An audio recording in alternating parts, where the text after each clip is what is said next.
Salut tout le monde, c'est Simon, je vous retrouve pour une nouvelle vidéo. On part sur l'APL. L'APL, il y aura un peu moins de matchs ce week-end parce qu'il y a la finale de la Cup entre Newcastle et Liverpool. Liverpool hier qui a réussi à perdre son match contre Paris. Franchement, je pense que sur les 90 minutes, ils auraient dû largement se qualifier, je pense, les joueurs de Liverpool. Paris a joué plus en transition rapide, il y a eu pas mal d'occasions, notamment en première mi-temps. Mais en seconde mi-temps, clairement, il y avait qu'une équipe sur le terrain, c'était Liverpool, ils auraient dû se qualifier, je pense. Les Reds, mais encore une fois, on voit le vrai problème de cette équipe de Liverpool. Déjà, premièrement, Salah, je sais pas si c'est le ramadan ou je sais pas quoi qui le rend comme ça. Bon, honnêtement, son niveau, oh mon Dieu. Mon Dieu, sur la double confrontation, c'était une quiche. Vraiment une énorme quiche. On se demande comment c'est possible qu'il ait ces stats comme ça en PL. Après, on va me dire les pénaltys. Après, moi, je les vois, les matchs de Liverpool. Il n'y a pas que les pénaltys. Hein. Salah, c'est pas un joueur lambda non plus. Faut pas le prendre non plus pour un abruti. Je pense vraiment que là, il avait pas la condition physique. Clairement, je pense que voilà, il y a certaines personnes qui sont transcendées par le ramadan, il y en a d'autres qui prennent l'eau. Et je pense que lui, il fait partie de la deuxième partie. Donc, il y a ça.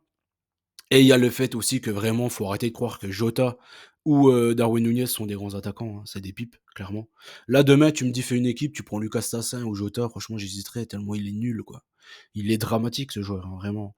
Et Darwin Nunez, je vais pas revenir sur lui, il est incapable de faire une passe et tout. Il marque des buts de temps en temps, même lui, il sait pas comment il fait. Mais vraiment, il est dramatique. Vraiment, clairement. Et tu mets un vrai attaquant à Liverpool hier, je pense qu'il le gagne tranquillement le match. Vraiment très tranquillement.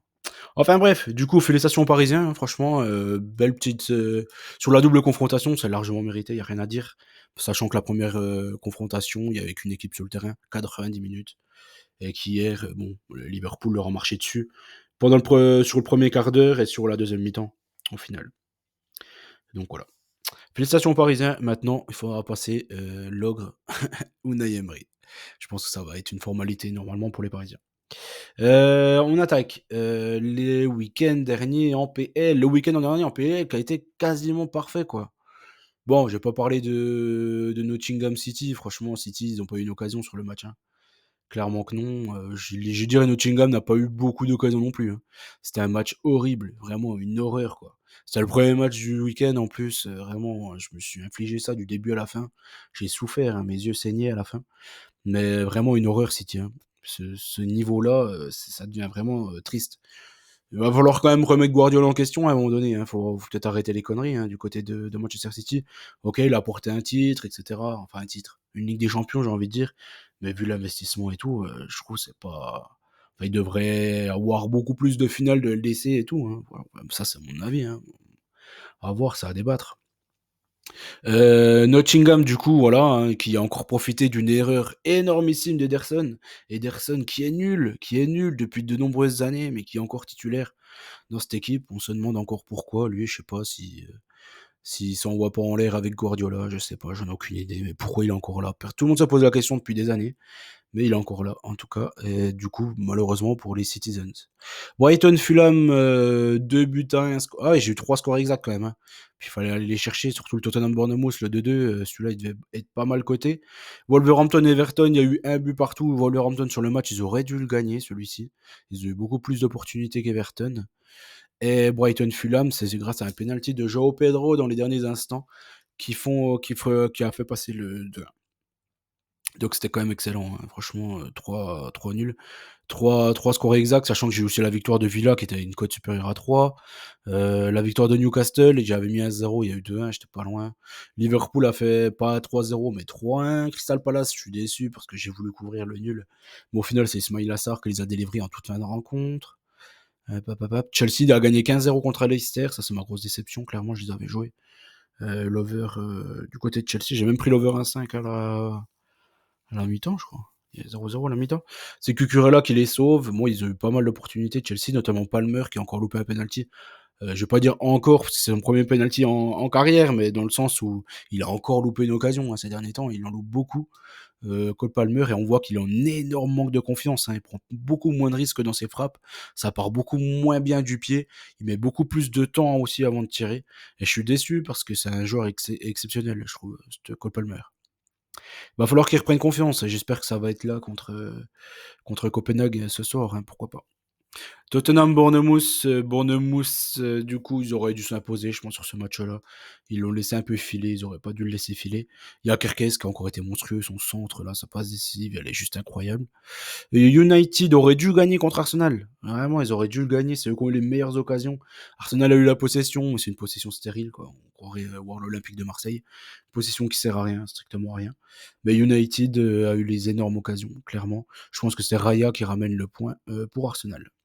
Du coup, c'est plié, hein, championnat. Liverpool va jouer la Cup, la finale, là, ce week-end. Mais pour eux, la saison, elle est finie, quoi. Sachant qu'ils sont éliminés de la Ligue des Champions. Le championnat, ils ont 15 points d'avance, c'est terminé. Donc voilà. West Ham Newcastle, du coup, Newcastle est remonté à hauteur de City. Ça va être très dur, hein, la fin de championnat en Angleterre. Mais bon, il y aura les 5 places qualificatives du coup pour la LDC, sachant qu'il y aura une place en plus pour l'Angleterre. Donc, du coup, il n'y en a qu'une qui va rester sur le carreau, quoi. Entre Newcastle et City et Chelsea, il n'y en a qu'une qui va rester sur le carreau. J'aimerais bien que ce soit City, moi, personnellement, par rapport à Guardiola et tout, vraiment, par rapport au niveau de par rapport à son effectif, ce qu'il arrive à en faire. Mais je pense que ça risque d'être malheureusement Chelsea. Je pense que Chelsea va sauter du top 5, malheureusement. On attaque pour ce week-end. Everton, West Ham, Ipswich, Nottingham, City, Brighton, Southampton, Wolverhampton, Bournemouth, Brentford, Arsenal, Chelsea, Fulham, Tottenham, Leicester, Man U. Everton, West Ham pour commencer. Franchement, Everton, sur les 5 derniers matchs, ils ont fait 4 nuls, je crois. West Ham, je pense qu'ils vont pas pleurer s'ils repartent avec un nul. West Ham, ça joue plus rien, là. Ils ont 33 points. 33 points. L'autre, ils ont 17. Pour le maintien, il a assuré. Donc, ils jouent plus rien. Il y a Wolverhampton qui a encore besoin de points pour assurer le maintien. Mais sinon, c'est plié. Donc, West Ham, tu repars avec un nul de ton déplacement à Everton. Je pense que tout le monde est content sur ce match-là. Ipswich Nottingham, je pense que Nottingham, ils montrent de bonnes choses, même si ces derniers temps, c'est quand même bien plus à domicile qu'à l'extérieur. Ipswich, pour moi, ils ont quand même pas l'envergure pour embêter cette équipe de Nottingham. Je les vois pas trop comme ça.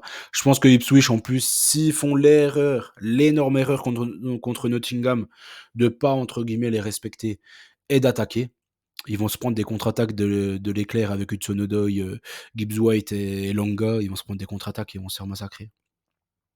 Donc, faudra voir comment Ipswich se comporte. Si Ipswich laisse le ballon à Nottingham, ils auront quand même plus de chances de s'en sortir que s'ils essayent de pousser, je pense, cette équipe d'Ipswich. Donc, je pars sur une victoire de Nottingham. City Brighton, je savais pas sur ce match-là. Pour moi, je pense que City fait toujours le taf. Là, on les attend pas. Notamment, ils avaient tapé Newcastle facilement, ils avaient tapé d'autres équipes comme ça facilement à la maison. Donc je pense qu'ils sont capables de l'emporter contre Brighton, mais encore, toujours est-il que Brighton est monstrueux ces derniers temps, vraiment. Donc jouer un match serré, je sais pas trop qui va vraiment l'emporter, mais jouer un match serré entre ces deux équipes. Southampton contre Wolverhampton, je pense que les Wolves, en gagnant ce match-là, vont quasiment assurer leur maintien, donc je pense qu'ils vont le faire. Ce qu'ils m'ont montré, moi, contre Everton, c'est qu'ils étaient même déjà au-dessus d'Everton. Même s'il manque Cunha, forcément, avec son rouge et tout, c'est ce qui fait beaucoup de mal à cette équipe de Wolverhampton. Je pense que contre Everton, ils auraient eu Cunha, ils auraient gagné. Donc là, contre Southampton, même s'il sera encore pas là, je pense qu'ils vont être capables de le gagner. Ils ont tout intérêt à le prendre, hein, pour quasiment assurer leur maintien. Bournemouth contre Brentford. Brentford, en ce moment, ils sont forts à l'extérieur, hein, clairement.